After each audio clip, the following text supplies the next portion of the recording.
Nah. Let's not start the podcast. You're not ready. Sam's got cold feet, everyone.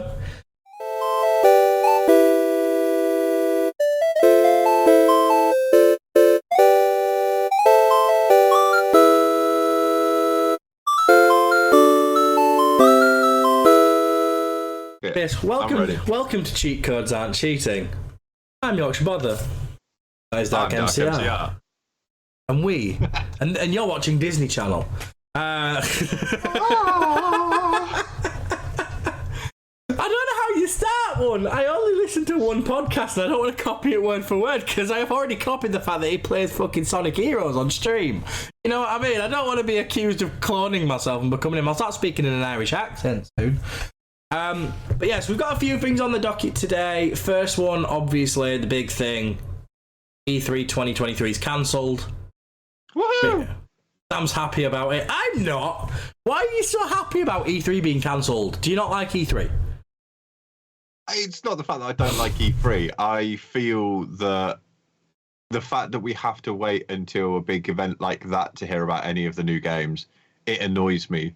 The fact that that is like our once a year announcements for all the games. Why don't you just give us tidbits throughout the year, guys? Like, why don't you just give us like the sneak peeks and the trailers and the teasers and stuff like that, so that throughout the year we can have enjoyment and fun, and the child inside us wants to burst out and just explode in amazement at the games. So your argument is that your ADHD brain's impatient. Is that where we're going?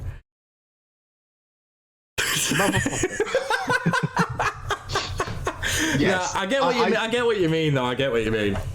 It's like we save up for one day, and then we've got a full year until the next round of big announcements. Why can't we have it a steady pace throughout the year so that we can constantly be in a state of, ooh, this is going to come out soon. This is in the works. Yay. But at that same time, we do also get stuff like packs through the year as well, so we're not waiting on one event. But do you not agree that the fact that E3 is the big event of the year, the spectacle around it, do you not think that that's something to look forward to? Because I personally love E3.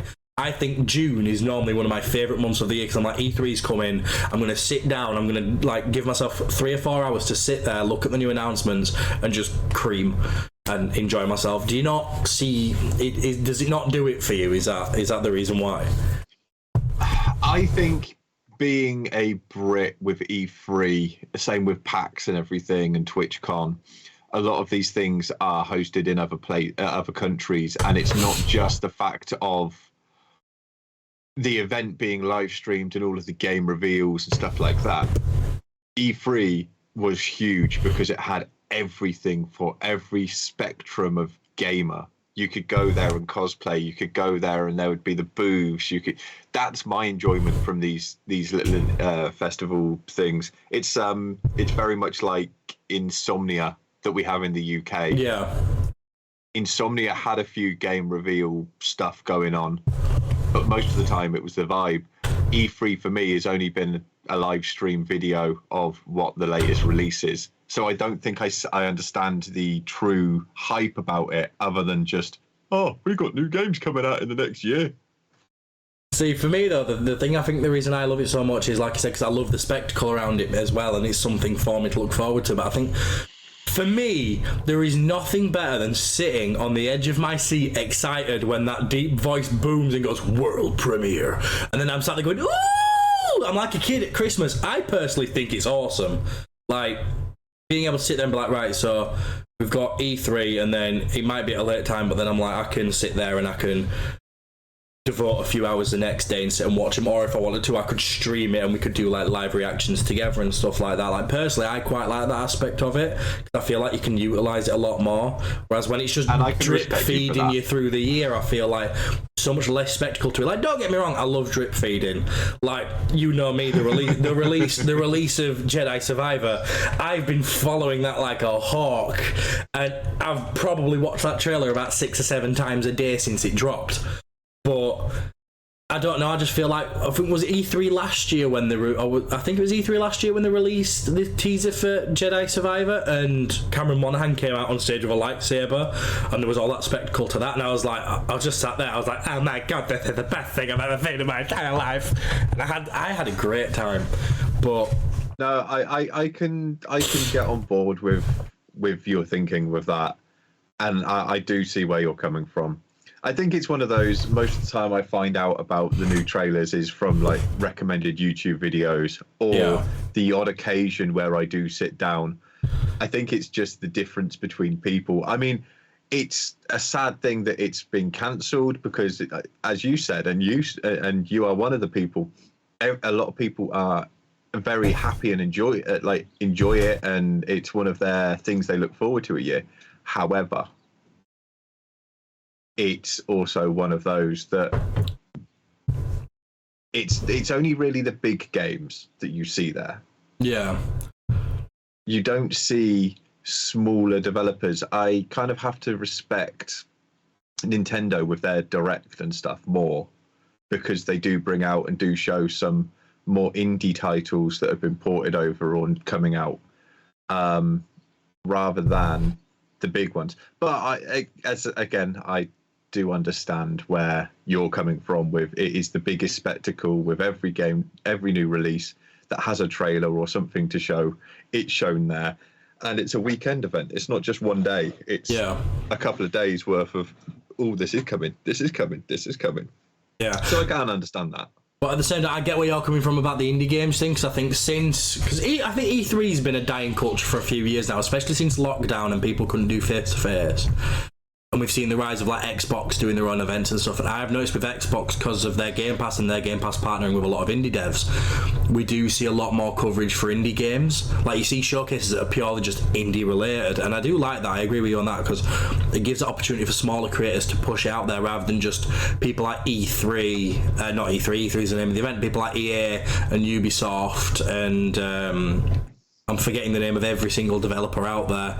But like I get what you mean, like them just like completely taking over the field, and his ass crack is on camera and there is now a dog in his room.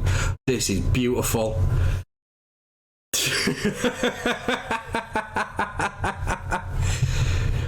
But yeah, apologies for that, sir. No, it's absolutely fine. It happens, mate. It happens. But yeah, I agree with you. But off the back of this as well, like personal preferences on whether we like it or not aside, what are your opinions on the knock-on of this in terms of the gaming culture as a whole? Do you think it's going to be a positive for the gaming culture, considering, like you've said, indie devs are getting more out there and people are getting more driven? Do you think it's a sign of the times that the gaming industry of what it used to stand for is kind of dying? What's your opinions on it? This is a really big thing. I mean, from a gaming standard across the board, not just conventions, but gaming standard across the board, you are getting less and less games that are great games. There are them, they are out there. And just for example, you've got the likes of Elden Ring. It was voted the best game of the year on a lot of categories from a lot of people. The only reason that Elden Ring, not to shoot it down or anything, Elden Ring was a great game from the player's perspective. But I think the whole gaming industry has gone downhill substantially, and Elden Ring was only voted best because it was the only game that had been released with zero bugs. Games don't have to be great anymore, they just don't have to be terrible. Yeah, it's like, I'm not saying that Jedi Survivor is going to be a bug-filled mess, because it probably won't be, because Jedi Survivor was great. But Elden Ring, in its own right, was a really good game, and it completely decimated the entire Twitch gaming space. But you look at the games that also came out around the same time, they were bug-filled, and then they got hyped up, and then they died. It's the same with E3. What percentage of those game reveals are going to be polished and optimized and work perfectly well on release day? Because Elden Ring, it it smashed, and Well, I'm yet to play it. Well, this is the thing, is like Elden Ring, it says a lot about the gaming market as a whole, where games from FromSoft, which have always been niches, have never really excelled in awards and stuff, because the fan base who play them are so small of a percentile in comparison to the wider gaming community, that's dominating at gaming events, because it's the only one in there that isn't diabolically shit.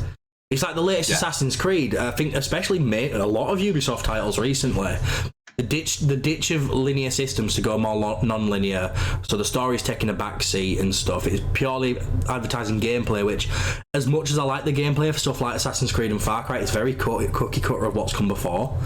But then on top of that, they're flooding them with microtransactions, which I feel like a lot of games we've kind of seen the death of microtransactions are kind of taking a backseat more, like, in comparison to where they were probably 3 or 4 years ago.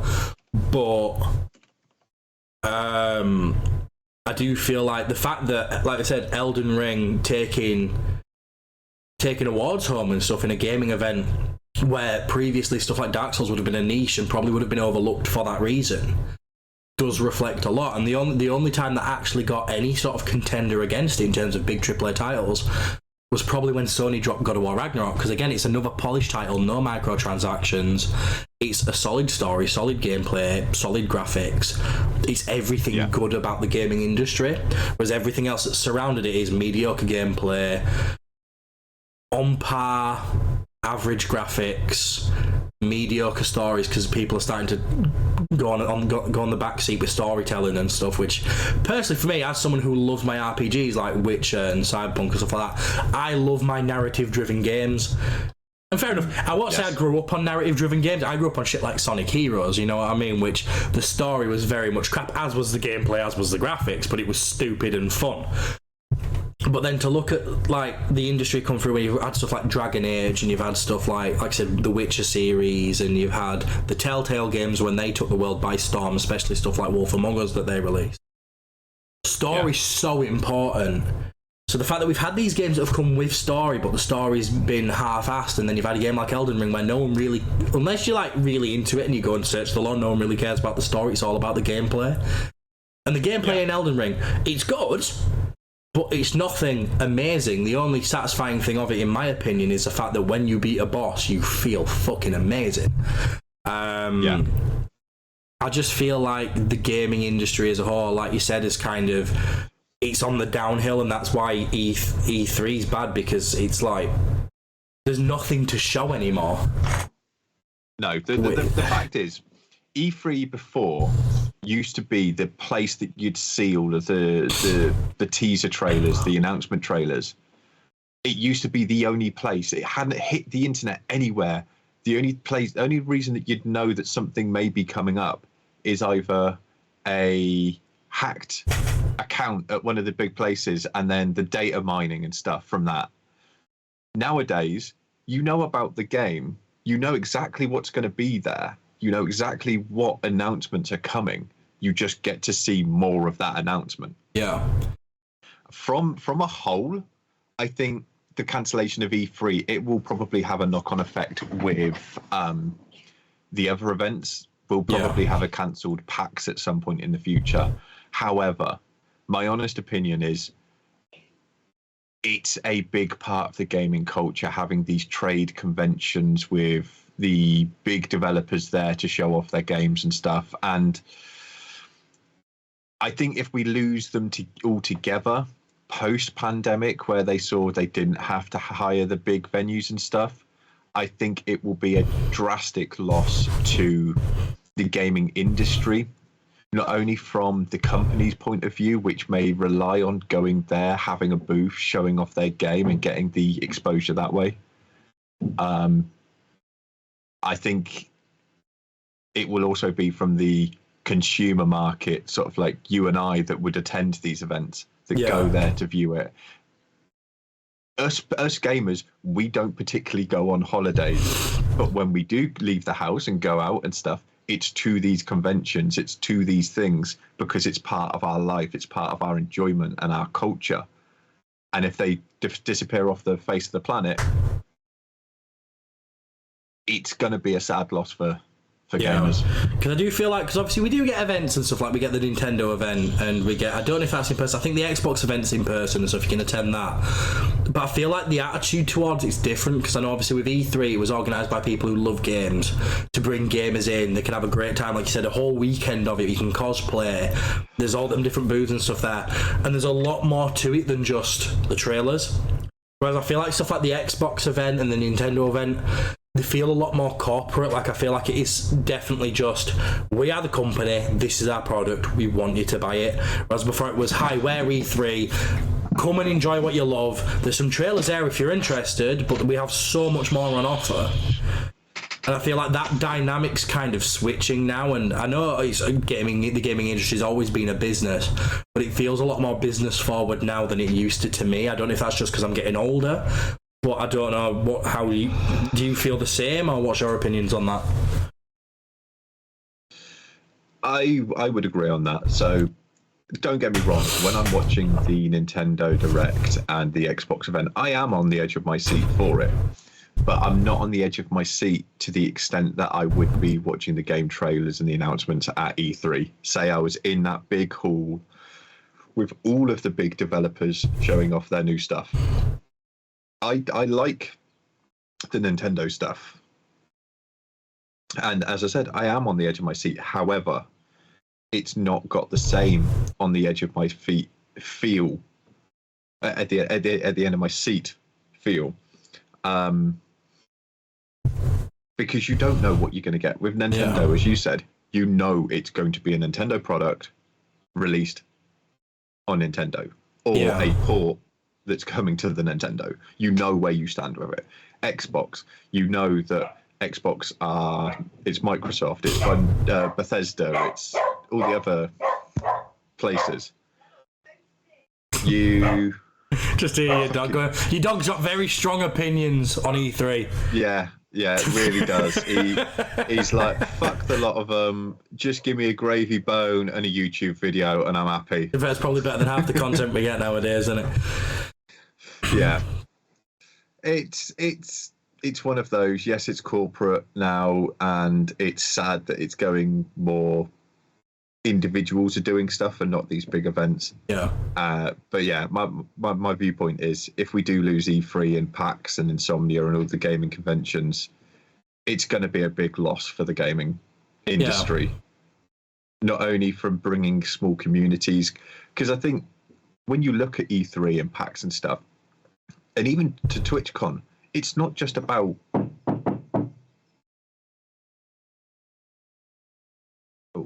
one sec. No, it's fine, mate. I think the door. I'm sorry. I'll leave it in your capable hands for a moment. So while Sam's gone, I will address chat because I need to fill this space. Don't worry. We're hoping that all these disturbances won't be a pattern going forwards. It's the first day of doing it. We've got some teething issues. Sam's got some personal stuff on as well. But I know that I can. What I'm reading here is Maisie's really riled up because he very much likes Elden Ring. He's a very big Elden Ring fan, and I am too. I kind of get it. My sister's saying that Sam can have her copy of Elden Ring because she's shit at it. Unfortunately, Sam doesn't have a PlayStation. He only has a PC. He can't steal your copy. However, I would love to see him play Elden Ring because I think it would be hilarious. But yeah, I'm with you, Maze. Elden Ring. What Maze is saying for the listeners is he's saying that one of the main benefits of Elden Ring is the fact that it gives you hundreds of ways to play, and you can really tailor your playstyle to what you want. And honestly, I agree. I'm a basic bitch when it comes to them sort of games. I go with the tried and tested. I go what I love. It's the same with stuff like Skyrim and stuff in the past. I've never really been one to use magic, even though the magic's always overpowered in every game ever, because that's what magic is. So I get that in the sense that there's so many different ways to play that there is something for every gamer there, even if it is a niche and even with that difficulty. And that's absolutely understandable. I fully support what you're saying there. He does have a lot of content, a lot of stuff to do. And Felix is saying that he sticks to what he likes and indie developers. And again, I feel like indie developers, because there's no corporate side to an indie developer. I know they're still trying to make money, they're still trying to run a business, but indie developers are very much more in tune with what the normal gamer wants, I feel. It's not about stocks and shares and target deadlines and stuff like that. It's about, this is a game we want to make because we think it'll be cool and we think people will like it. This is the sort of like when we want to release it. Might get delayed, it might not. For example, Concerned Ape, who made Stardew, he thought to himself, I know what would be cute, a little 16-bit top-down farming game. We'll put a bit of action in the mind there for anyone who wants to fight stuff, but it's not essential. You can just, if you really want to, you can just plant your turnips and live the best day ever.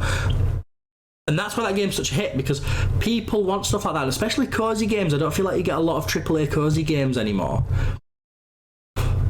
which is a shame. I know Xbox is releasing one this month, some Arcadia, I can't remember what it's called. This is the most informed I've ever heard you be about anything. I am prepared today. But it's one of them where I feel like the industry has sort of shifted. Like I said to Sam before he had to vanish, I do feel like the industry is becoming a lot more corporate, and in turn with that, the consequences of that are that the style of game we're getting, they're trying to streamline stuff, so you'll notice there's a lot more copied assets in games now. I mean, I know there was before, but that was due to file size. This is due to pure laziness.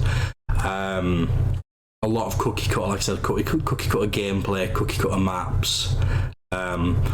The move away with a lot of industries, especially Ubisoft are the worst for it at the minute, moving away from that linear story framework to a more non-linear experience where it basically becomes side quests. Again, personally, that doesn't work for me. I know a lot of people love them, like Watch Dogs Legion. I'm not going to dispute it.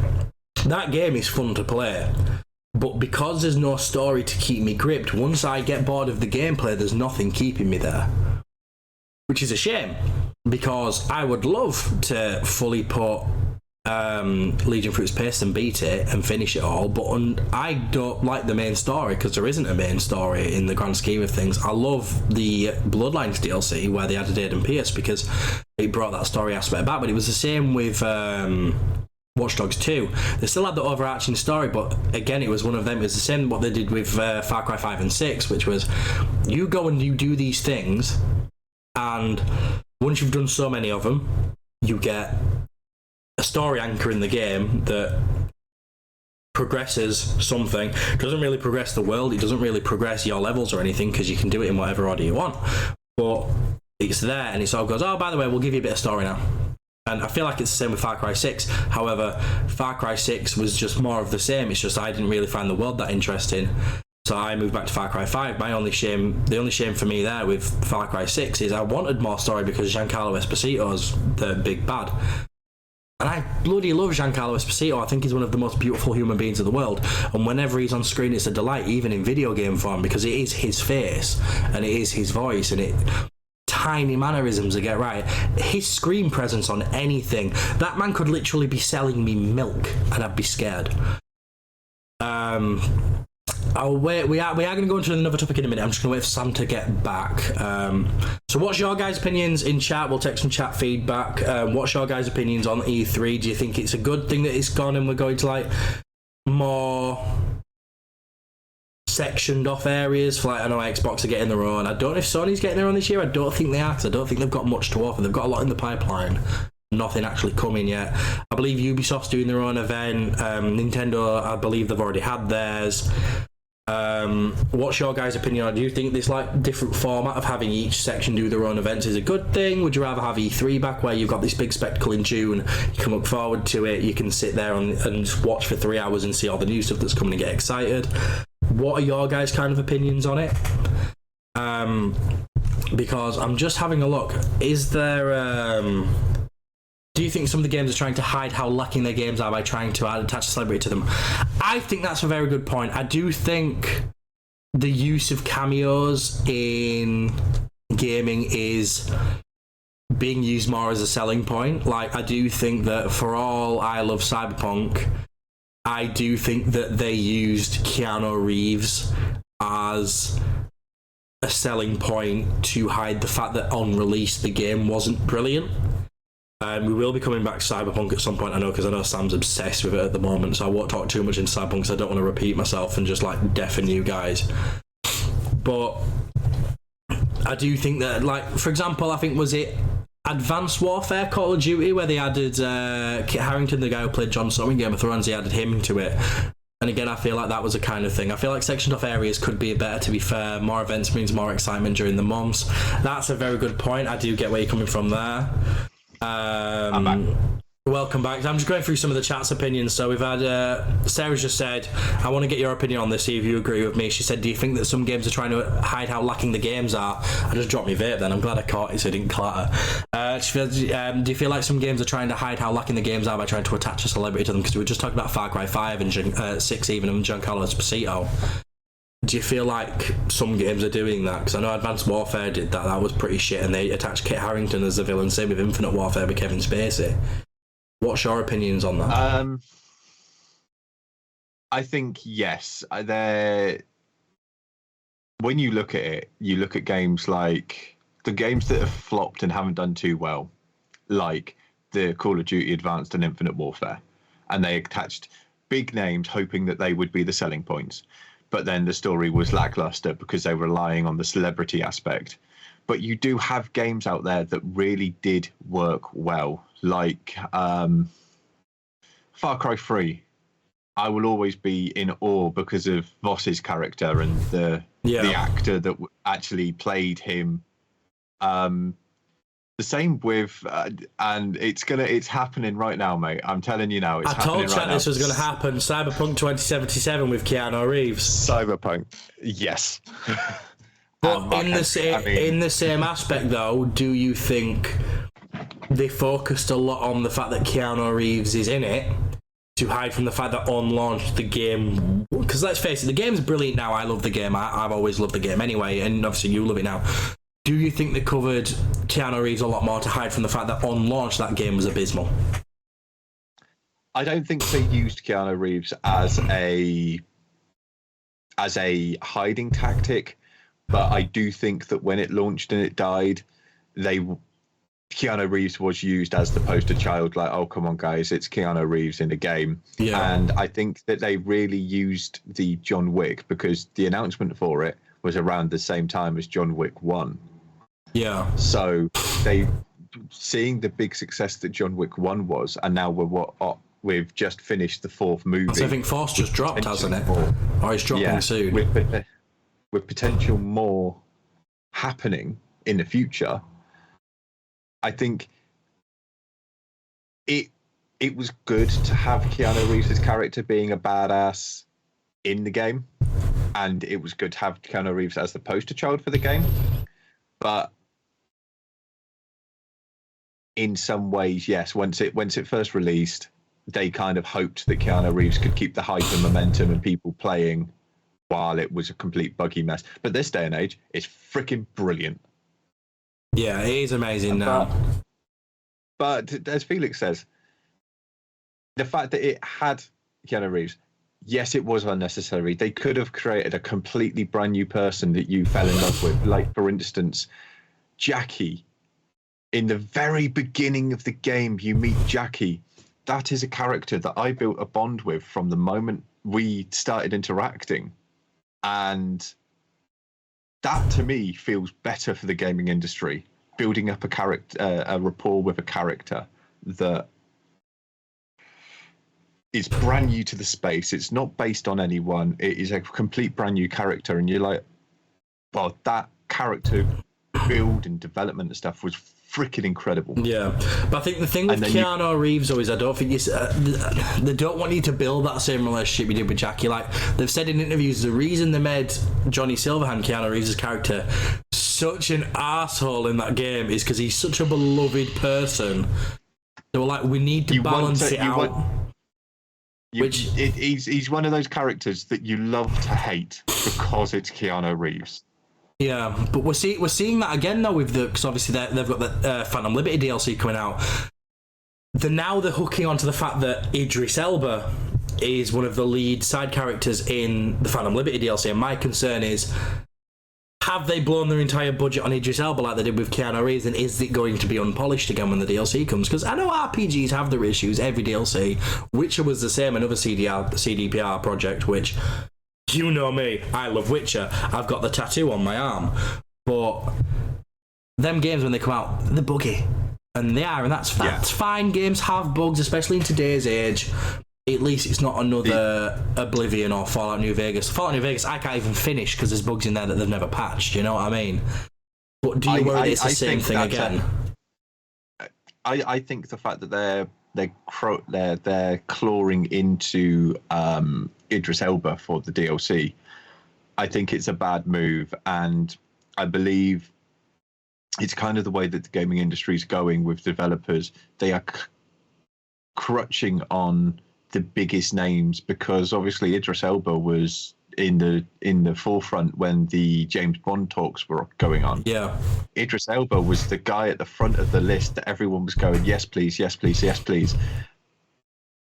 And then he did his DC thing with was it Bloodsport? Was his name Bloodsport? In DC, yeah, something like that. He was in Suicide Squad, wasn't it? The Suicide Squad, yeah. I think they're just clutching in or getting their claws into these celebrities, hoping that they're going to do well. I did have another point to make. Oh, the bugginess of these games and stuff. It's a whole different conversation that we can have. But back in the day, with the older generation of games, we're talking the original Half-Lives and Left 4 Deads and stuff. Yes, there were bugs, but there was considerably less bugs, and the games got released with a good, healthy game, not a buggy game. And if you had a look at the teams of developers behind it, you're finding more and more games are coming out with more and more bugs because there's no testing team in all industries and all development studios. There used to be a team dedicated to testing, and then they'd put it out to actual gamers that would actually test it and bug test it for people. Now it's just in-house testing who play an hour and go, yeah, that's all right. It's that, and it's streamers. And don't get me wrong, it's great to have the games being shown as early alphas and closed betas and stuff like that. But you're giving it to streamers that, and I may get a lot of fucking hate for this, you're giving it to the top 1% of streamers. These streamers are literally, they don't particularly care about your game or your product. I'm not saying for the entire of that 1%, but majority of them, they do not care about the game. Yeah. They care that it's been so hyped up that it's going to lead them to getting more views and taking over the Twitch platform, because everyone's going to be in that category watching that new game that's in closed beta for the week. And when you really look at it, they're not reporting the bugs, they're just playing the game. And you're using these people as your test subjects. Whereas there are going to be a lot of people, whether they're on a streaming platform or whether they're just individuals, that try and sign up for these things, get rejected, but they've been a beloved member of that game's community. They love it wholeheartedly. Like for yourself with the Witcher franchise, you've got a fucking Witcher tattoo because you love it. Like, there are other people devoted to other franchises with that much passion and roaring energy for the games, that you're giving the likes of XQC and Disguised Toast and all the big corporations and all the big streamers on both YouTube, Twitch, Kick. Now I don't know who's big on Kick. Is there anyone big on Kick? I think it's just Sneeko and that's it. I think he's all on his Todd over there. But I feel like you go first, mate. Sorry. I genuinely think that not only do game companies need to stop relying on big celebrity people and using that as the crutch to sell copies of their games. Yeah, well, on the back of that, Sarah's just said in chat, and she makes a very good point. The Lords of the Fallen reboot used Joseph Quinn in their first trailer right after Stranger Things Season 4 dropped. Now, because of Joseph Quinn and his standing in the geek universe and everyone loving him, I feel like a lot of people have forgotten just how shit the first Lords of the Fallen actually was. Everyone's super hyped for this game, and I'll admit, I've fallen for it too. I am a victim. But then when you go back and play the old Lords of the Fallen, you sit there, he's really not good. It's not good. It's Gears of War with wizards and it's shit. It's not a good time. It's a huge topic to go on about, because we could start the conversation of remastered games and are they a good thing for the industry. That is a whole broad thing that maybe we discuss in this one, maybe we discuss in the next one. I don't fucking know, but that would be a good point for us to. Funnily enough, we've got two more remaster stories coming up today, so we might come back to the remaster topic at some point. That's very likely. I've also forgotten about the Google Docs notes thing that I literally got set up, and I'm like, oh my god, I've forgotten about it already. Well, to be fair, so far we haven't needed it. However, we might find a use for it. We might hit a point of thinking, shit, this is actually really, really useful. But 40 minutes in, we've not needed it so far, so I think we're doing okay. Oh no, we're definitely doing okay. But I do think with the whole, I had a really good point to make, and it's just gone. I was going to talk about the industry changing, like I said before, and moving away from what we were to what we are now. It was to do with the game testing. I do feel like before, because obviously now video games are a bigger industry than TV and cinema. It's the biggest media industry out there because it's so much less of a niche community now. There's something for everyone. And back in the day, they did have them little game testing teams where they'd send them out to gamers, and it was their job to find the bad things, because if they didn't find the bad things, they've not done a good job.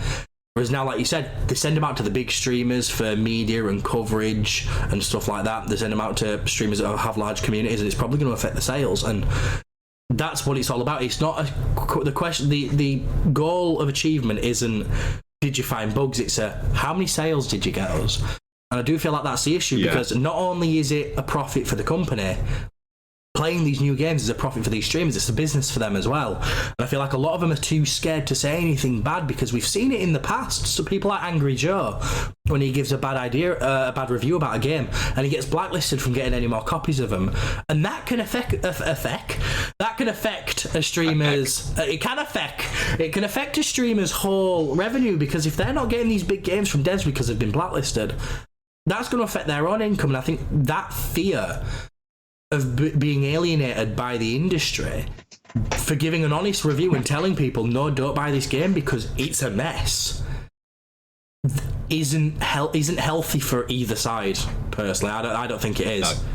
I would rather they sit there and go, it's got good things. Like my mate Nick got a pre-release copy of Back 4 Blood, and he said, I do have to let you all know, I have been given a copy.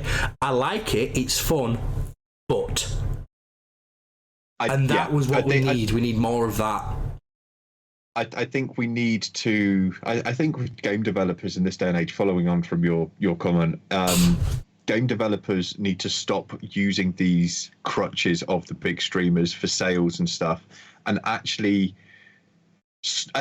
stop silencing the people that they are using to promote their product. If you've got a streamer that has 2,000 viewers on Twitch and you give them a key, they are not going to say a bad word about your game unless they are the 1% of those top streamers that you've given a key to, because they want to make the revenue from the game so that they don't cut any ties with that game developing company for future releases of future games. So they're not going to say boo to a goose, which is not good in our space, in the gaming space, because people need to be saying boo to a goose. Yeah. And actually getting the gamers involved a lot sooner, not just once there's an alpha stage, but bring in a couple of people in. Like if there's a YouTube creator or a Twitch streamer that is really big on The Witcher, say. We'll just use The Witcher because it's a really big game. Are you trying to get me jobs here? Is this where we're going? Maybe. I may be trying to do you a solid here. But no, like with CDPA, I can't even remember what the fucking letters are for CDPR. CD projects. Yeah, that's the one. I think for them, if they brought in the people that have the passion for the game and just sat down in a session and were just like, look, we understand that you like the game. What do you think was good from the last one? And what do you think was bad from the last one? Tell us what your thoughts are. We will take it away and we will listen to the gamers that play the games and enjoy the games, implement stuff and remove stuff that may be good or may be bad, and create a game, because gaming was made for people to enjoy. And gamers, when you look at the origins of all of these game developers, they were game developers that were gamers making games for gamers. Nowadays, they're corporations making games for money off the back of the gamers. Yeah. If they just started the process differently, if they used the smaller people, the people that have oodles and oodles of passion, like, I'm going to be honest, when I look at your streams and stuff, you have such passion for the games that you play, and you will slate it if it's bad, or slate a certain mechanic within the game, like, what the hell are they thinking putting this in, or why the hell is Gwent not acting in the way that it's acted in all the others because they've changed the rule set. I'm a little bit obsessed with Gwent, I must admit. I know you are. To be fair, I didn't. That was just like me coming out with stuff that it just goes to show I know you. But developers, one, need a good team of testers. They need to be bringing on the passionate gamers into the space and having the conversations with the smaller people. Stop relying on these big content creators and streamers, because they are only out for money. Yes, it's one of those things. The corporations make money, the streamers make money. You're going to make more money if your game's polished and it's actually got the stuff that the gaming community wants, not just that 1%. I mean, I'm just going to throw it out there. You take someone that does just chatting for 8 hours a day, stream-wise, and they're a partner with like 50,000 viewers, and you then give them a game key for a game. They may be an avid gamer off stream, but on stream, they are just a just chatting person, someone that just talks to chat for 8 hours. And you've given them a key to a game that, in most senses, you probably do not give a flying fuck about. But because you're big, they've given you a key. Yeah, but you see the polar opposites of that as well, though, especially with indie devs. Like, one of the games I played last year, which I really, really loved, it ended up being one of my favourite games of the year, was The Last Hero of Nostalgia, which was a Souls-like made by an indie dev, all about satirical humour in regards to the gaming industry. I applied for a key with them, and they said, you know what, with your followage and your average views, we probably won't give you a key, but we can ask anyway. And one of them turned around and said, look, we've had a look. We've seen some of your content. The passion you have for the games and the passion your community have for the games that you play, that's what we want. And it's like, that is a complete polar opposite to where a lot of the main industry is, because otherwise, like you said, you see these corporates who don't really take a gamer's perspective, they take a corporate perspective, which is why you saw people like EA, who, especially BioWare even, who have always been known for making outstanding single-player RPGs, but then they got corporate. They made Inquisition, which flopped. They made Mass Effect Andromeda, which flopped. And then their view, rather than looking at them games and going, right, what have we made in these games that are shit? They just went, well, gamers don't like single-player games anymore. Which is completely the polar opposite of what gamers want. It's so bad, because gamers, we were brought up on the single-player games.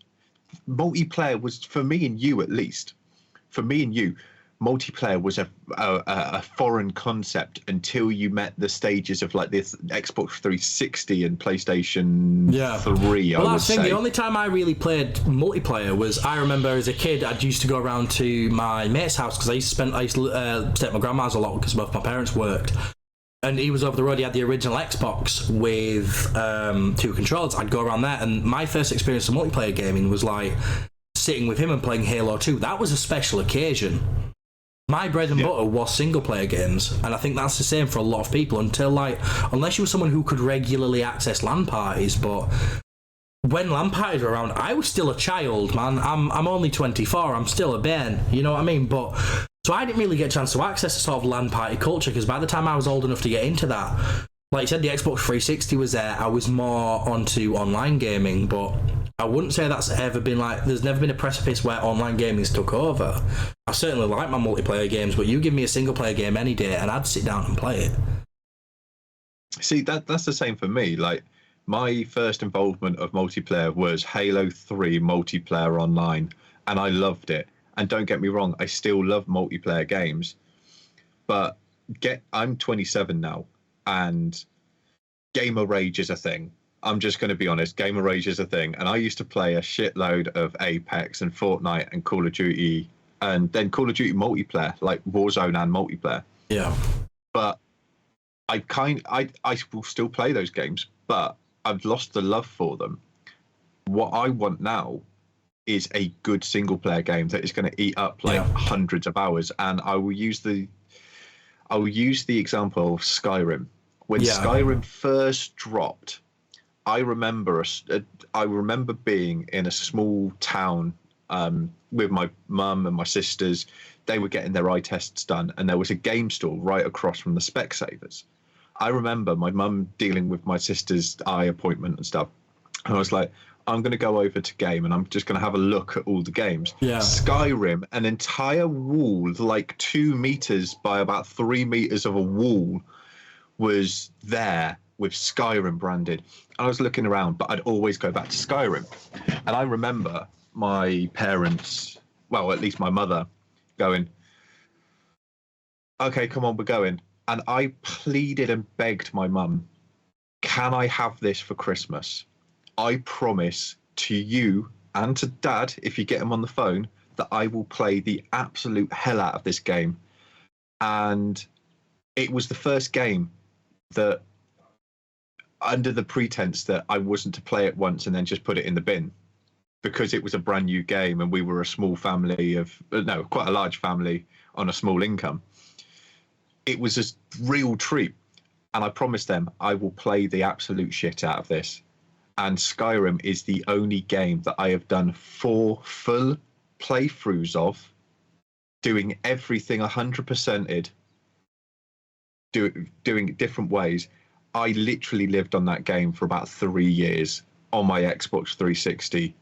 And I treasure the fact that there's games like that coming out, but they're so thin and far between, that you take the Call of Duty original games and their single players, and they were revolutionary. I mean, let's be honest, Modern Warfare 2 single player, the campaign of it, heartbreaking. I feel like the whole trilogy of original Modern Warfare games was amazing. Like, I could sit there still today knowing what's going to happen and play from COD 4 all the way through to Modern Warfare 3 just story, and still sit there, and every twist, every turn, every big fight sequence, I could still sit there and be like, you know what, this is so satisfying.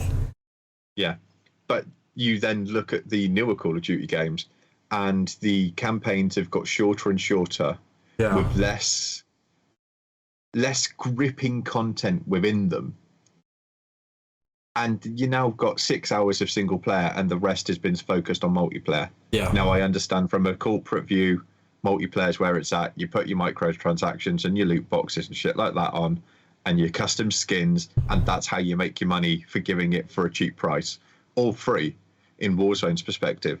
But I really do think that single player game, there needs to be more single player games coming out. The fact that I've only just started playing Cyberpunk, a year or 2 after its release? I think it's going on 3 years now. I think it was 2020 it dropped. Yeah. When did it drop? I'm curious, actually. Should we have a look?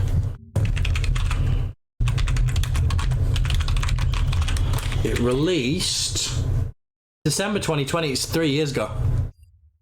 So 3 years of a game being out, and I've only just started getting to it. And you primarily are the one that knows how fucking hyped I am to play this game. We've sat in a Discord call for the last 2 days, and the last 2 days have been me for about 8 to 12 hours each day playing this game, and I feel no further forward in the storyline and the plots and everything than I was when I first started, because there's such a range of open world goodness. Well, that's the thing. I'm still that hooked on it, and I'm not the one playing it, to the point where I went to bed, joined back to the Discord call muted, and turned everyone else down and just sat just to watch Sam play it, because it's that fun of a game. And I know a lot of people have their opinions of it. A lot of people were burnt at the start by how bad it was, and they've not rebuilt that bridge. And I get that. People are allowed to feel that way, but I feel, especially with edge runners breathing new life into the game, and I feel like that was the best move they could have done. That's the thing. It's insane. We've got love for characters in a game that they were never actually in. Yeah. The fact that the Netflix show came, I didn't touch the game. I didn't buy it. I didn't look at it. I've tried to stay away from it because it was so buggy and filled that I didn't want that disappointment. Yeah. When Edge Runner then released on Netflix, I watched the shit out of that, and I got so attached to each character from that game, from that anime. And then it refilled my love for the game, and then it made me want to play it again. And 3 years down the line, I finally bought the fucking game on Steam, and I've installed it. And literally in the last 2 days, I've played. Let's see if I can do this without my computer completely breaking down. How many hours have I played it so far? You're looking at over 20 hours, I imagine. Already, I would surely. Okay, I'm at 16 hours, but you're pushing 20 then, and that's in 2 days. Which, considering how often you actually play games and get time to play games, that's impressive. Yeah, that's like 2 full days of me going to work for 8 hours a day, just on. You're basically playing it full time in the grand scheme of things. Yeah. But we have got so many topics to hit, and we're already nearly at the hour mark. Let's move on. So I'm going to skip one of them, and I'm going to go from one game that released as a buggy mess and a flop to another. Forespoken's got a DLC coming. Who saw that coming? Not me. So Forespoken's got a new DLC coming called In Tanto We Trust. It's coming in May. I'm surprised because the game didn't exactly have the warmest reception when it dropped. The graphics were mediocre. I've seen comparisons of it next to Assassin's Creed Unity, a game that also got its fair share of hate when it released. And Unity's got better graphics, which, considering this is a full price PS5 exclusive, it blows my mind. The dialogue's corny. No one gives a shit about the characters. The gameplay, until you get about halfway to 3/4 of the way through the gameplay is boring, apparently, I've heard as well. Somehow they've pulled off a DLC. What's your opinions on that? Do you think that's a waste of money? Do you think they're going to regret it? Do you think they're trying to force it with DLC, thinking the DLC will save it? A bit like couples struggling and having a baby to repair the relationship. I feel like this is what Sony have done with Forespoken and a DLC. That's the best analogy I can think of. What's your opinions? You're currently Googling what Forespoken is because you probably have no idea because it's that shit. I to be fair, that is 100% honest and true. I have no fucking idea what Forespoken is. I think I may have seen a trailer or so, but one, because I don't own a PlayStation, it's not been on my radar, and two, hearing the floppage of it from yourself and other gamers that I talk to, it's one of those that I've just kind of fallen off with. Yay, they've got a DLC coming out, and yay, it may be the thing that brings it back, like Cyberpunk 3 years down the line, finally get some updates and patches and stuff, and it's a great game. Maybe this is what it needs to reignite the Forespoken fucking franchise. But you're putting a lot of eggs in a basket that's already fucking broken. Yeah. It's not a good I'm not idea. saying for the game developers. For me, no, it's not a good idea. You know that the game has flopped so badly, and you're now investing more money into it. And I'm going to hate myself saying this, but it's kind of like Warcraft with the expansions.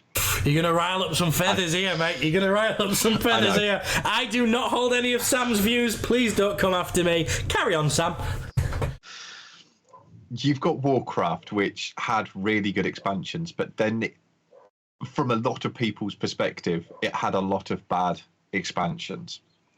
And it was bad expansion after bad expansion to a lot of people. I was one of them until I went back and played it years down the line when things had been fixed and stuff. And yes, for me personally, it was good.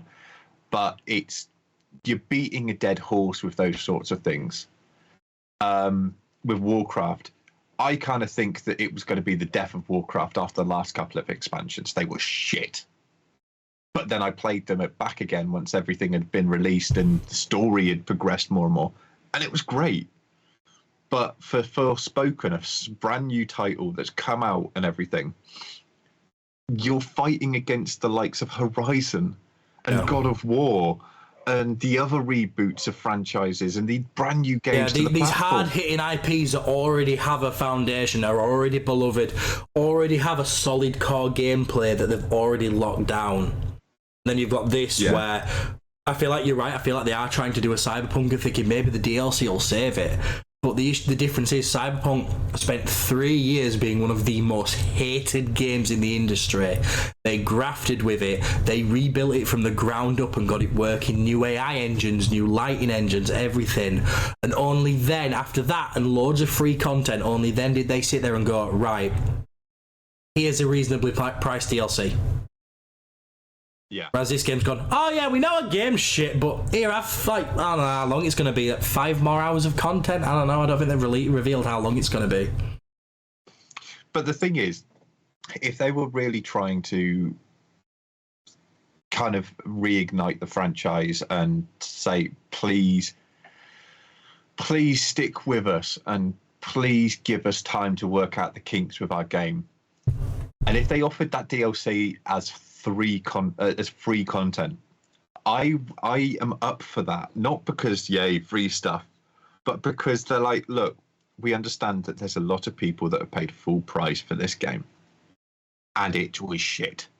Here's some free stuff that hopefully shows you that we can do better. We are better. We are looking at the problems that were there and working on them. If that's the way that they're doing it and they offer it for free, I'm all for that. It's a redemption arc for that game developer and that franchise, which years down the line, if this DLC becomes great and really fixes all the problems from before, you're onto a winner. Yeah, because I love a good redemption arc. We've seen it with, like, we keep going back to Cyberpunk, but it is one of the most recent examples. We've had Cyberpunk, No Man's Sky, 2. Destiny 2, No Man's Sky. The way that these games were released, and was like, pretty shit. And now you look at them and they're so popular. But I do feel like the other issue with this as well is, I'm just reading the article now, is Luminous Productions, the people who made Forewarned, did that terrible with Forewarned. As of May the 1st, Luminous Productions doesn't exist anymore. They're being merged into Square Enix, which I've not seen a studio...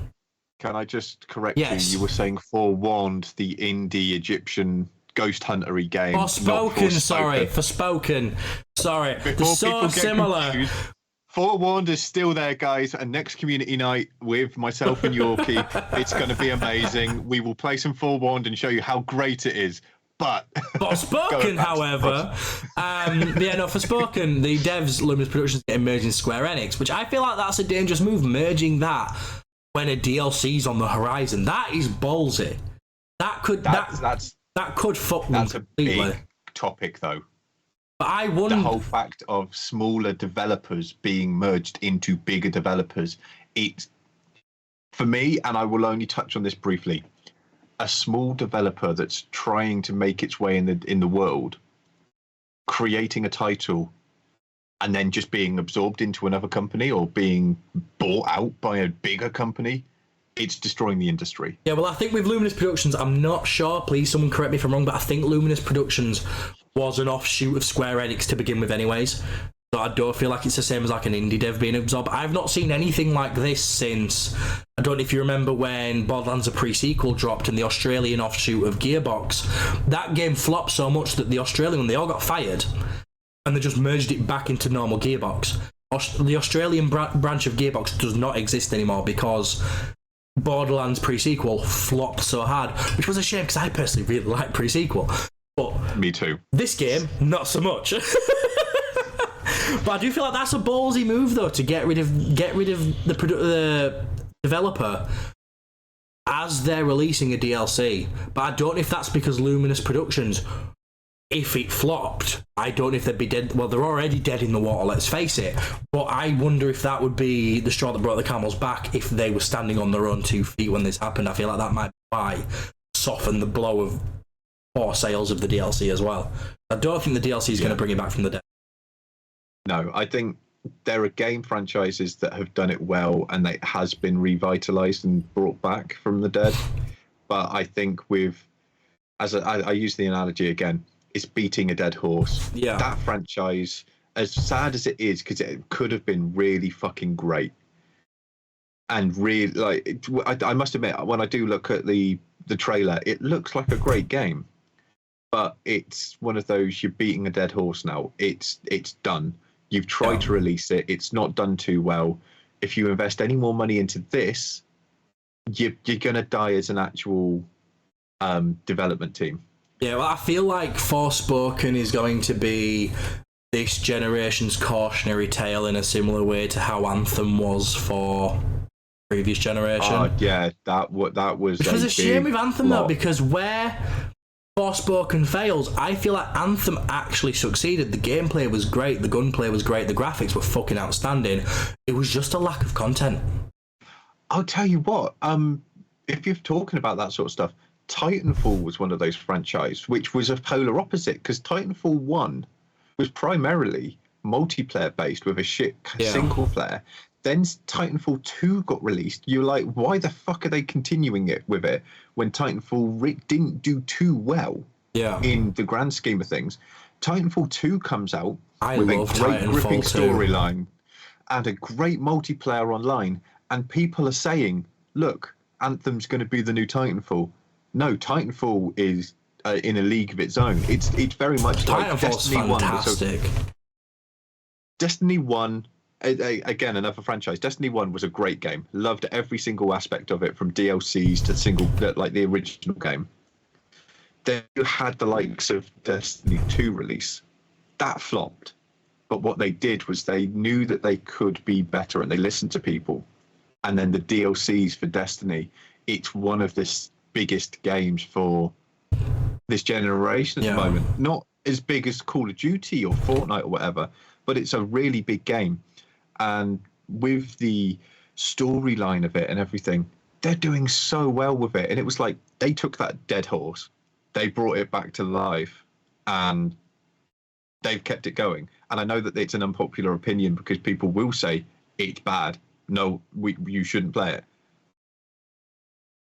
But it was their multiplayer open world Halo that we were all wanting, compared to Infinite, which was the open world Halo no one asked for. Which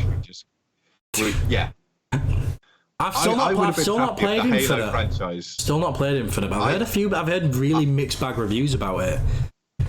I played the multiplayer a little bit. It wasn't the same, but the single player, I think it was too much of a stretch. We got all the way up to Halo 5, and I think Halo 5 should have been where they cut it, because it was the end of the downhill companion slope story.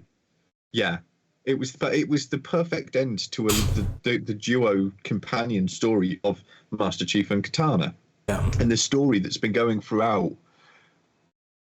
Don't keep fucking making games hoping that it's going to live up to the same reputation and awe and marvel that it had beforehand, because it won't. Yeah.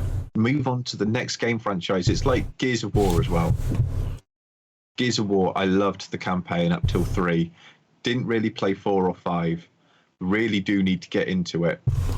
But See, I didn't mind 4. It wasn't the best, don't get me wrong, but I actually kind of had a good time with it. I did play it co-op though, so maybe that's why. That's also why I liked Resi 5, because I played it co-op. But my main complaint was in Gears 4, they got you to... I know a lot of people didn't like it, but I really liked the main character, who was Marcus Phoenix's son.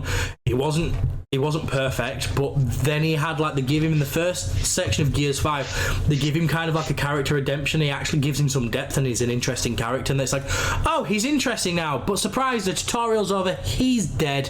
Now you're playing as Kate in a Chosen One prophecy, and I fucking hate a Chosen One prophecy. But we're going to keep it moving, because I'm worried that we're going to spend another hour on this topic like we did last time. So we're going to go let's move on. one game industry that can't move on to another. The Last of Us PC port. Okay. Now, I'm probably not the best person to talk on this subject from the standpoint of playing The Last of Us games. I have never played The Last of Us game. Me neither, so we're both going to upset a lot of people here. Okay. Following the TV show release and the absolute delight that it was to watch the entire first season of the TV show, I was so hyped up for the PC port. I had even got I got paid on the day that it was meant to release, which was March 3rd. I had the funds in my account, and then they pushed it back another month for the PC release, and then I held off a little bit because, okay, they're still working on stuff, they haven't done it.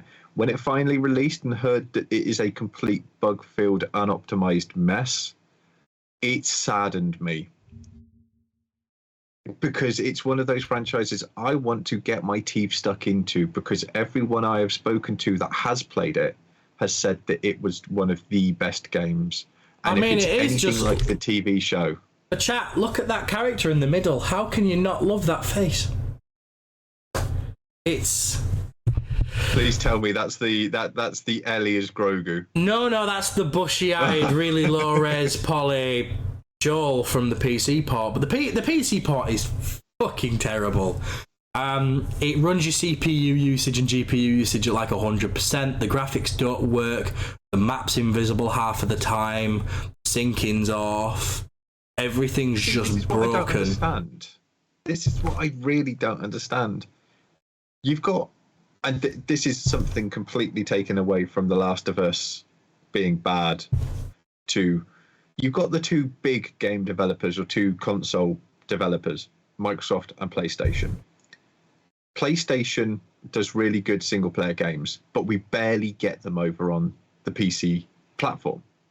We've waited years for the first of the rebooted franchise for God of War to come, and we finally got that. But when are we going to get for Ragnarok? Probably when you're 40. Probably. And Horizon Zero Dawn. That is a great game, and that got ported over, and that's great. But when are we going to get Forbidden West? Again, when I'm 40. Then you take the other side of the coin, where it's like Xbox, all of the Gears of War franchise, all of the Halo franchise, all of these people, all of these game franchises are on Game Pass for us to play. All of these exclusives are PC to play, and I understand that Microsoft is Windows and Xbox combined. But when you really get down to the nitty-gritty, why are PlayStation keeping all of their cards close to their chest with it?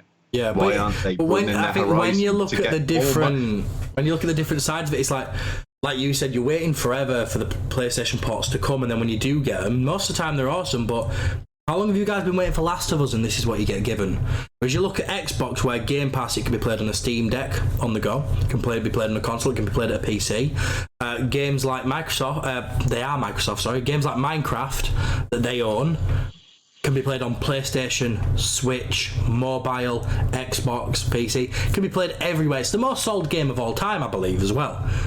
And it's theirs. And it's everywhere. Everyone can play it.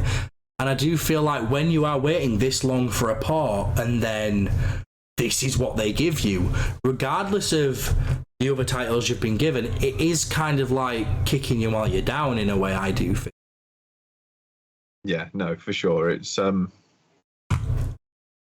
one of those. Why does it take for so long for the PlayStation games to come over to PC when you've got other games from other developers that they bend over backwards to make it on every single platform? Yeah. For instance, Minecraft is on every single device that you can ever think of. Fortnite is on every single device that you can ever think of. Why? Well, the exclusivity deals, that's all well and good, but it opens up the bullshit conversation of why the fuck are PlayStation so against all of these mergers and deals and buyouts of other companies to save the exclusivity, or to keep the games for their franchises and their console and everything, when they themselves are the worst people. They create the best single player games and the narrative driven games. I'm not going to deny them that. But when Sony as a company are trying to do everything in their power to stop the merger of Bethesda and Activision with Xbox, can't they see that they're one of the reasons that this is taking place? Yeah. Sam just really wants his PC part of Forewarned in time for the DLC. That's what Sam really wants. Isn't that right, Sam? Forespoken, and yes. Oh, fuck, I did it again! Yeah. I can't wait till next week when we don't have to discuss that game, because then I don't have to worry about it anymore. Yeah. The thing is, Microsoft aren't going to go out and buy stuff. And Microsoft themselves and Phil Spencer, biggest guy of Xbox, has turned around and said, we're not here to fuck PlayStation over, because in the realistic world, PlayStation make us better and we make PlayStation better. This war between us is a healthy war. We're not doing it to fuck you over. We're doing it because these companies post-pandemic haven't done too well because they've had to lay off a load of people. What we want to do is rebuild these companies to be the best that they can be. And we're not saying that your exclusives are going to get cancelled and we're going to pull everything away and you're literally going to be left with Sony Studio games on the Sony consoles. They're not saying that. But Xbox and Microsoft are doing this because PlayStation are fucking terrible with letting their exclusives go elsewhere. And I'll bring up the fact that ever since I heard that or saw that the Last of Us port has been so shit, it's cheaper for me to go out, buy myself an old PlayStation 3 and a copy of Last of Us Part 1 on the PlayStation 3 and play it that method than it would be for me to pay 60 quid for a game that's been out for years now. And we're talking, they've got a second game. Yeah. But 40 quid for a game that's come out for years. But at the same time, I do get the argument, though, because there is obviously that thing on Microsoft's side where, because now they own Bethesda, there was that thing about the alleged PlayStation version of Redfall that got cancelled whilst already being in development. And obviously, I know they've denied it and said that doesn't happen. But then an ex-dev has said that it did, and they did cancel it. And it's a tit for tat thing. We don't know who's telling the truth, who's not.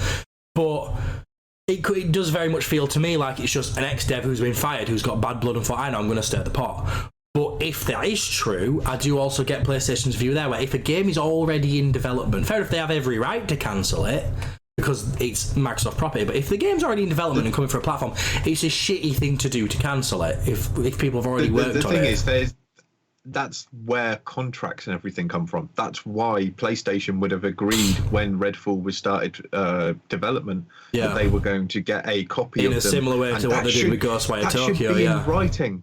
That should be in writing. And the fact is, Ghostwire Tokyo was given an exclusive contract on PlayStation for a year, was it? A year, yeah. Even though it was a Microsoft-owned title, and they respected that. They did. Exactly. We're only getting it this coming Tuesday, I think. Exactly. But the thing is, it's not from the console war. It was on PlayStation for a year exclusive, but it's been on PC for God knows how long, probably from the same amount of time. Yeah. And I understand that each console and each side need their own exclusives. I get that. But when PC players are being limited to, oh, you need to go out and buy our console. Yeah. A year or 2 or 3 years down the line to play one exclusive title that hasn't been ported over or has been ported over but is so shit. And the best option for you to really do is go on Facebook Marketplace and pay 30 quid for a PlayStation 3, pay a tenner for for The Last of Us CD, and then buy a controller for a tenner on Amazon. But do you feel like, because obviously they've made the allegation of PlayStation that what Microsoft are going to do is make the ports to PlayStation crap, to force people to go buy a console. Do you feel like this could be Sony pulling the same sort of one-trick pony on this side, porting shit stuff over to PC for people to sit there and go, all right, well, I'm going to have to buy PlayStation 5 now and buy the newest, shiniest version of Last of Us? Do you feel like it's a similar sort of strategy, or do you think it is just an unfortunate coincidence? I feel my thoughts are a 50-50. 50% of me is thinking, yes, it is PlayStation's way of going, oh yeah, we'll give it to you on PC, but it was going to be shit on PC, so you have to go out and buy a PlayStation and then the game remastered, which is going to cost you upwards of like 500 quid all in. But the other 50% of me is kind of like, it's a franchise that's already been established and the games are there, and I'm sorry, but the games get run on a PC during testing.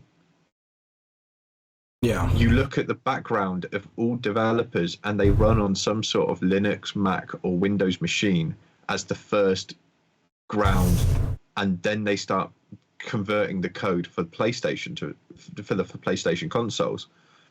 And it's something I'm very passionate about, looking up this stuff. And when you've got, as I said, The Last of Us, which The Last of Us is a 10-year-old, if not older, franchise. It first came out on the PlayStation 3, and it's just come through and through and through and through and through.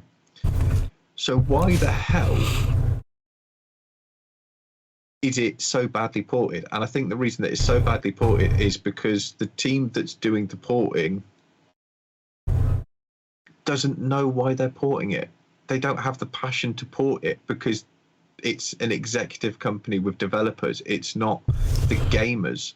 Yeah. Sony and Xbox both need to just sit the fuck down and go back to the basics of, we are a company creating consoles and games for gamers because we are gamers. Yeah. But every single corporation, whether it be a big developer or a big console developer, they have lost that passion and they're not gamers anymore. As much as I love Phil Spencer with his fact of we like the console war and everything, they're more a corporation now. They are just out to make money. And when it comes to the fact of The Last of Us not coming over to PC properly, it's been ported badly. If that is attacked from Sony's perspective to get you to go out and buy a 500, if it's their attack to make you go out and spend 500 fucking pounds on a new console, it's shameful. Yeah. It's the only reason that I want to get a PlayStation is to play those titles. I want to play God of War Ragnarok. I want to play The Last of Us remastered and everything. I want to play Forbidden West. And I know that the only way that I can play those games is if I spend £500 on a console. Yeah. Which, for people like you or I, given some budgeting, we can do it. I'd just speak for yourself, mate. I have a toddler. I don't. All my money goes down the pisser. I don't have any money to save up for a console right now. But I do also think on the good side of PlayStation, I do think in a nice way they have utilised the PS4 hardware in a really good sense as well. Like Forbidden West and God of War Ragnarok. I played God of War Ragnarok on a PS4. Looks fucking outstanding. And the fact that they've done it in a sense that you don't really need to push for PS5 yet, I'll give them that. That's admirable. I really do think that. But then the only real offer for me to go get a PS5 is going back to the last point. Forespoken. Why would I spend £500 to play Forespoken? I got the name right that time. Are you proud of me? I'm very proud of you. Just quickly on Maze's, I've just had a look in chat. Yeah. No, Maze, I do agree with you, and I do not believe it is Naughty Dog that is doing the porting. I believe they outsource it to another company, but that's where the issue lies. All of these things, all of these little processes and little ports and everything, they're not coming from the developers themselves. The developers have passion for these things, hence why they sold a contract to create a TV show regarding their game's franchise. So there is the passion there from Naughty Dog, but they've outsourced those things over to another company. The other company is just going to go, I'm going to transfer these zeros and ones to ones and zeros so that it works on another platform, and it's going to be broken. Well, it's a similar thing, like, to look at, I believe it was last year, it might even be 2021, I can't remember when it came out, but it's a similar situation to where GTA released the remasters for San Andreas, Vice City, and was it Liberty City Stories? Everyone was it? It might have been. I can't remember. Was it 3? It was 3.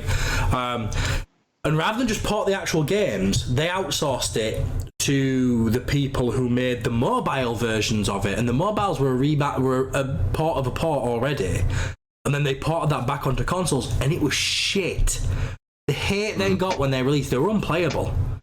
I feel like it's a similar situation now where, like you said, they've outsourced to get people that don't have a passion. They've looked at the quick and easy answer on how they can just shift a port over, not tested it, put it out there and gone, oh, fuck, it don't work. Like, no shit. A good example of that would be I know it's a difficult thing to port, but at the same time, Nintendo. When Nintendo get the ports for like Assassin's Creed 3 and the BioShock franchise and the Metro franchise, yes, the hardware is not up to the scratch that was recommended, and they have had to downscale stuff. But even to that extent, it's a cash grab. You can go off and you can get the Borderlands franchise on Switch and the BioShock franchise on Switch. The reason that we liked those games was from the graphical side and the gameplay side. Now, the gameplay is still there, but on these platforms, I can't say much for these franchises, but it's not going to be as glossy graphics on that Switch. The Switch hasn't got the built-in capabilities. What I will give Switch off that though is when they do when they do their exclusives because they're made for that hardware look great even when docked. But I got one of my main reasons for getting my Switch was because I wanted Witcher on the go. Again, going back to me being Witcher obsessed. When you're playing it on that small screen. Yeah, I don't know if you knew.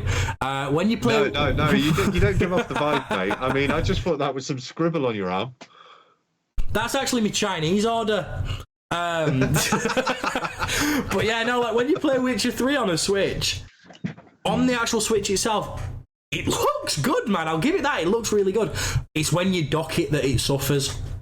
Which, if you're not bothered, like, if I wouldn't dock it personally, anyways. If I wanted to play Witcher sat on my TV, I'd play on my Xbox Series S because it looks beautiful. But the fact of it on the go, I can accept a little bit of downscaling. My issue is certain games like Overwatch porting over, where you see some frame drops, and the main issue with that is them consoles are not ergonomic. You need a Pro Controller, and when you're using a Pro Controller, when you have to use a Pro Controller for a game, that removes any sort of bonus from it being portable anyways, because as soon as you use a Pro Controller, you need to stand it somewhere so you can hold the Pro Controller, or they need a bracket on the Pro Controller to hold the Switch, which would just be so cumbersome and annoying and awkward.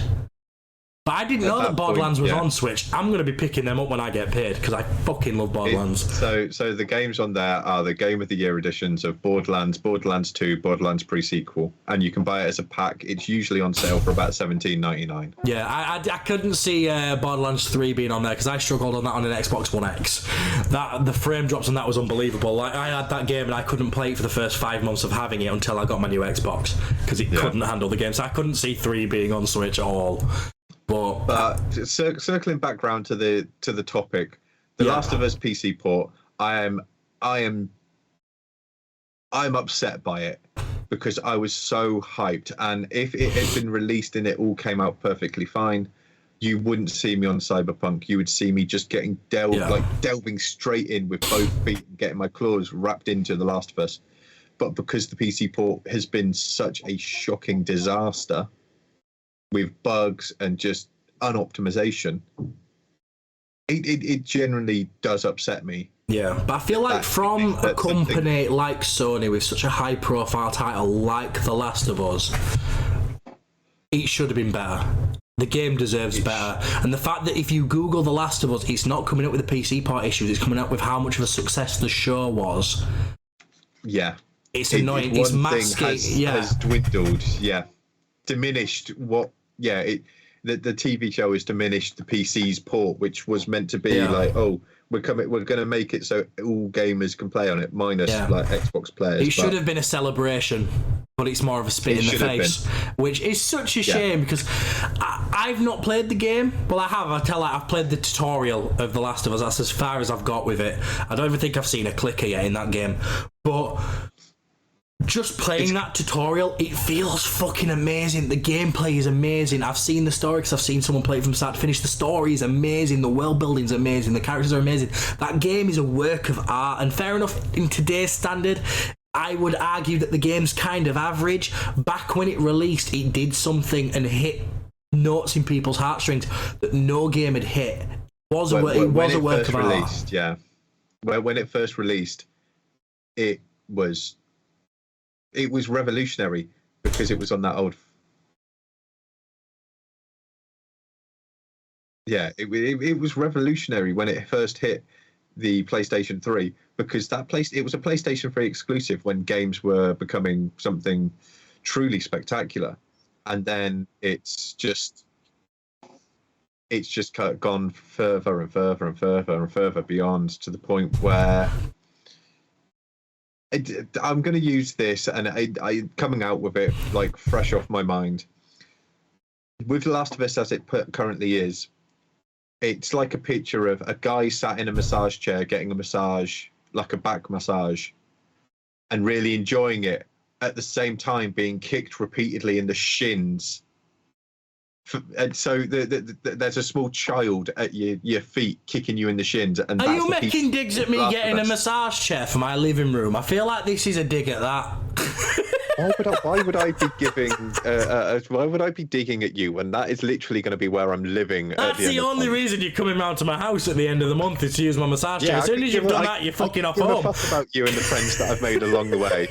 I genuinely just want to sit in that chair and be massaged. But no, it's like you look at it and there's a guy stood there and he's getting a back massage, and that's all to do with the TV show. And then you've got a little kid with the little name above, like Last of Us PC port, kicking you in the shins repeatedly. It's like really great, but you've had a really shit time with this. You and me went with different analogies here. You've gone with a really PC one. Mine was going to be an asphyxie wank. Feels great, but you'll die. Like, that just shows how much my mind's in the gutter. Polar opposites in terms of analogies. I prefer yours. It's very much more PC, but mine was in my head, so I had to say it. If this child comes in my room one more time, I'm just going to make him host the podcast. I mean, to be fair, it would probably be a better co-host than you. Oh, he's got a better beard. Right, shall we move on to the next subject if there is one? Yeah, well, we have got one more, but I've decided to skip it simply for time purposes. So the next one is, obviously, we've done a weekly Q&A. We didn't get a lot of entries, mainly because we didn't put it up until a day ago. and the podcast is still very new, so I have got Reddit up as a backup. I only got one actual entry that was good for reading out on stream. But so our question this week was, what's the most embarrassing, funny, wholesome kind of experience you've had on Twitch? I only got one entry that was good for reading, but it's a fucking good entry. It's so Finality from my community has put, he's since made all this shit private, but a guy called KJ once had blurps on, forgot they were on, and had someone play a realistic door knock. Well, this motherfucker lived in a rough neighbourhood and he knew he was in home alone, so on stream everyone saw him run around his house with a baseball bat yelling, "I ain't playing, motherfucker, where you at, assert yourself." Which I think is the best sequence of words I have ever read in my entire life. He's just gone from hood to fucking medieval, like, "Come hither, heathen. I shall smite you down with my wooden bat." It's something I could see Chris Eubank saying. Say what again, motherfucker? I ain't playing, motherfucker. Where you at? Assert yourself. Right, let's see what we've got on here. Let's see if we've actually got any funny ones. Just people talk. So there's a guy who said, did a 24-hour charity stream for Macmillan Game Changers, and because I didn't expect that much money, I set a joke donation goal for £500 with the reward that I did karaoke Let It Go from Frozen. There was only a couple issues here. He never heard the song in his life and he's tone deaf. Which, good mix. Yeah. And what he wasn't expecting was his community raised the £500 in 12 hours. So he had to do it. However, another community member who had been really affected by cancer in their own life, by losing a sibling, oh no, it was a mother, sorry, had been raising money to donate to a cancer charity anyways. So because they did that bad singing the song, this person donated another £500 in one donation to make them do it again, which I think is a work of art. And it's amazing. I think that is wholesome as fuck. That is wholesome as fuck. That money was already earmarked to go to that place, but to make someone do it, which may also increase the amount of money that they're going to raise for it. I mean, that's wholesome as fuck, and I'm all for that. That's like faith in humanity restored. Someone whose first language wasn't English was saying we should test this, and got it wrong and said we should do testes, which I think is brilliant. There was another one that I saw which I really like. Someone played in a Dirty Bomb tournament in 2017 while streaming to 20 to 25 viewers, and they had a joke saying, because they never really got a lot of followers, they kind of hit a plateau, and said that for every follower they'll do a shot of absinthe. I can see this. They got about 20 to 25 followers in the first hour of stream. Was borderline vomiting, got really fucked up, and ended up losing a tournament that had a money prize. Someone was streaming, hit the stream ending screen, and left thinking they had ended stream but didn't, and slept for the entire night. When they woke up and realised what they'd done, they were mortified and ended the stream. And it turned out, whilst they were sleeping, that was the most viewed stream they'd ever had, just silent on a just ending stream. I don't know if that's more insulting or like an achievement. I would personally be insulted by that. If people think my just ending stream is more entertaining than me. I would probably be like pissed off at that too. But at the same time, you look at all those stories where it is like, oh, I forgot to end my stream and I just went to bed. Luckily, I didn't do anything embarrassing, but I got more views while I was asleep unknowingly than I do in my actual streams. Yeah. Why is this a thing? It raises a couple of questions, but also it's funny as fuck when it happens. Yeah. Some person needed to fart on stream, released it, silent but deadly. They nearly died all the way through it, trying not to vomit in their own mouth. But it turns out they hadn't. Their girlfriend then walked in, retched, and accused them of shitting themselves. So it was all pointless anyway.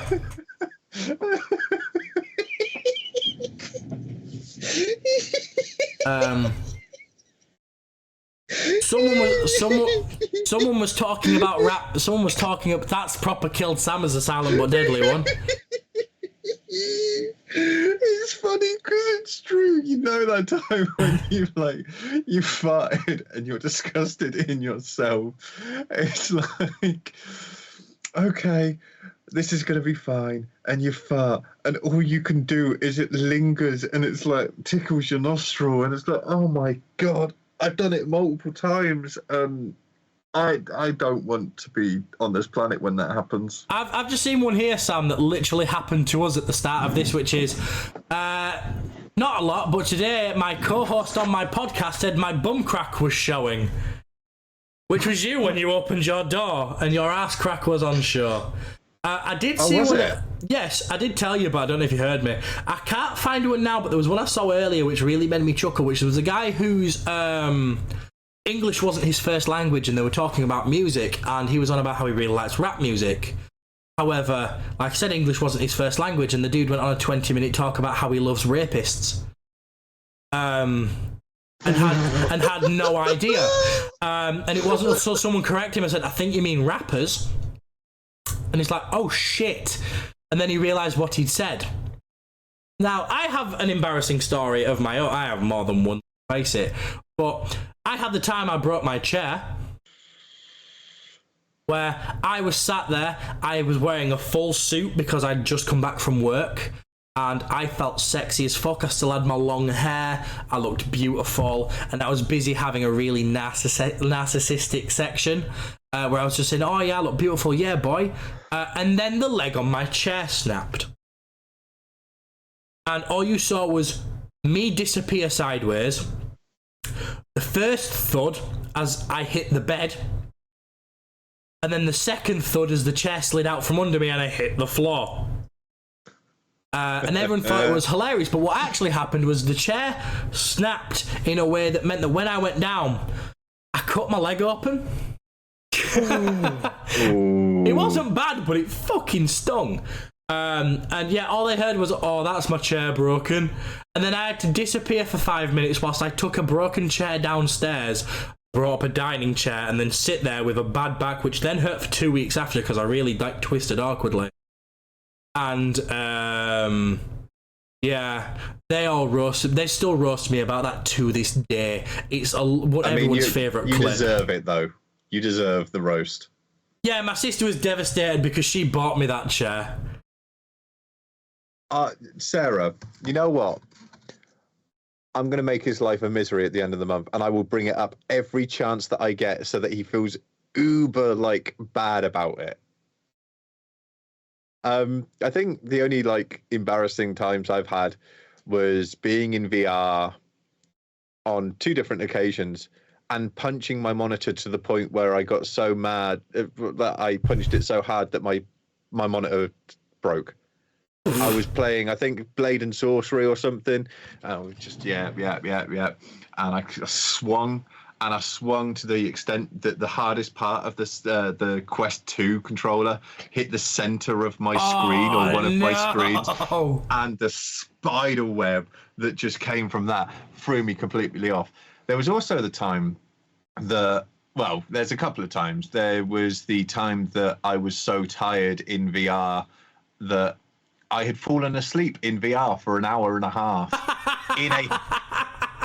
It gets worse. I was in a hot tub with a load of friends just chatting and everything, and it's one of those moments your head hits that point and it's like, yeah, I'm gone. Especially with how heavy them headsets can be, you can't help but just drop your head. So I was in my chair and I was leaning back and we were just talking and everything, and then I just blanked out. I think I may have been drinking at this time as well, but I blanked out, and all I remember is my mate sending me voice clips of me snoring in VR with such slow movements of and then I think the last one is, yes, Mandy referencing the fact of me playing Spooky Game, and I was so scared of it. It was Haunt Chaser, and I cacked myself every time the jump scare happened or a dick spell was played, to the point where my headset had gone flying on multiple fucking occasions.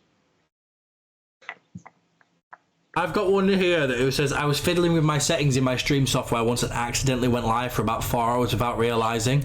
Pretty sure I walked in front of my webcam butt naked during that time too. And the top response to that is, did you get any followers though? Which I just love that. I've also got one where, and this isn't even an embarrassing one, I just love the phrase, is someone was doing a speed run and died, and their response was deadpan just, well, that's not kawaii at all. Which I am going to steal that, because that is beautiful. That is something I could see you saying, Sam. I really could see you. It probably would be something I would say. You know what? I'd probably reference some anime or something, if I'm honest.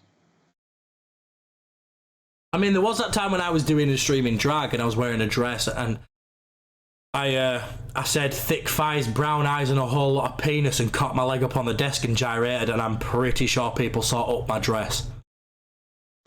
I mean... I'm pretty sure there's a clip of that as well. I'm surprised I've not been TOS'd for that, I'm not gonna lie. I mean, it was probably too small that they couldn't see it, so it's fine. Yeah, but my gooch is a mile long.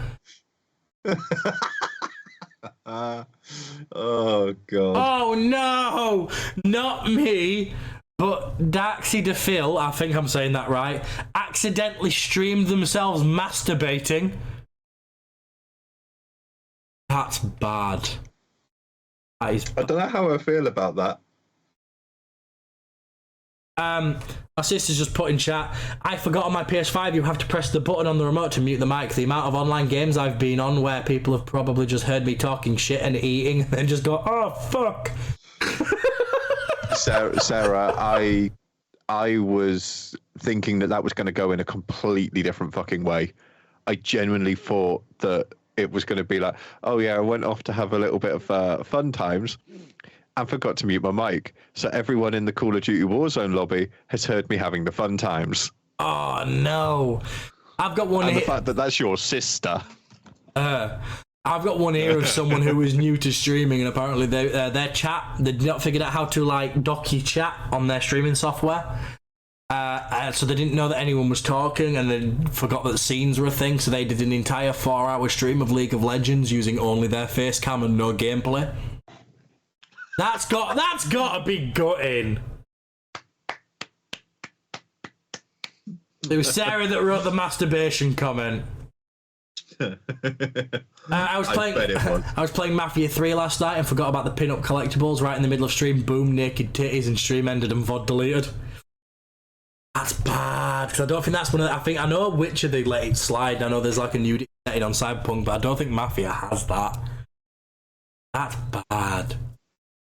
Yeah, but it's also games that you wouldn't even expect to have boobs, but you finally unlock that one cutscene that's got boobs, and it's like that pit of sorrow that just like forms in your heart. It's like, oh shit, okay, quickly end stream. I've got to delete the VOD, and then it's like all that progression and all that fun content is just gone. Got someone here who their most embarrassing moment was they were living in Greece for 6 months and they enjoyed the nightlife there, so they got really hammered before stream. It was like a remote stream on the phone, I'm assuming by how it's read. Someone offered them a €50 donation if they put all the clothes in a fire bin and set them on fire. So them being drunk got stark bollock naked and set the clothes on fire, then walked around on stream naked. That's one way to get banned, I suppose. Yeah. I don't know how I feel about that. Like, what is your stance on those like donations that they expect you to do the thing that they've just donated for? Like, $50 if you get your willy out on stream. Like, why would you do that? Within reason, I like it. Like, I've seen certain D&D streamers where it's like 50. If I donate 50 quid, you've got to kill your character. And it's like, oh, that's brutal. But I kind of get it, because it's not breaking TOS, it's something you can have some fun with. And we all know, with D&D, your character's not necessarily dead just because they've died. Or certain things like someone said, if we donate 100 to your stream, you've got to give every single character in D&D a free level up. Stuff like that I like, and especially when people commit to it. But stuff like this, like damaging your own property, or breaking TOS, or doing something that you're going to regret on camera. One, I feel like people shouldn't do it. There shouldn't be any expectation for people to do it if you donate the money. No. Especially if you don't ask first, if you just donate the money, say, I've donated this, do this. They say no, don't get share. You chose to donate, you didn't have to, just like they don't have to do what you say. But I just feel like a lot of people commit to stuff for the money and they make that mistake and they get themselves into situations which aren't good. My biggest thing was committing to the fact if people redeemed a thing, I'd eat a bean boozled because of my gag reflex. And I'm just like, nah, I don't even want to do that anymore. But I think we are at the 1 hour 50 minute mark. I think we've covered every topic we need to do. We've had a few embarrassing stories. I think it's a good spot to call it there if you want, mate. Yeah, I mean, we could go on and on and on about every single topic, even more, and it would be an 8-hour stream. I think this is a lovely time to finish it. We've just come to the end of a couple of things on Reddit, so yeah, I think it's good. I think I've had a good time. Chat seems to have had a good time. We've had a good time. We've hit some topics. We've had some deep conversations. We've had some funny conversations. So if anyone does want to keep on board with this, this audio will be going to Spotify soon. Once it's on Spotify and we've got that link starting going, I can start sharing the link around. Sam will start sharing the link around in his socials as well. So please keep an eye out for that going out. It is going to be, I think we've agreed 2 weekly, haven't we? Because I stream every other Sunday as well. So no, bi-weekly means twice a week, Sam. We're not doing that. Fortnightly. That's what I was thinking. That's the one. Yay! I'm not dyslexic. I'm just thick. But yeah, so we're gonna do You're it. Just an advocate for us. Yeah, we're gonna do it. We're gonna do it fortnightly because I stream every other Sunday as well. So we're gonna alternate between my Sunday streams and the podcasts. But this will go up on Spotify. Keep an eye out in my Discord and Sam's Discords for the questions for Q&A feedback, like we've done tonight. And then, like I said, once we've got the link, we'll do it. But I have been Yorkshire Bother. My tag is just down there. If you do want to go follow me on Twitch, it's at Yorkshire Bother on Twitch. Sam's is below him as well. MCR again, branding down there. Yeah, Dark MCR on Twitch. Feel free to drop us both a follow, and we will be back in 2 weeks' time.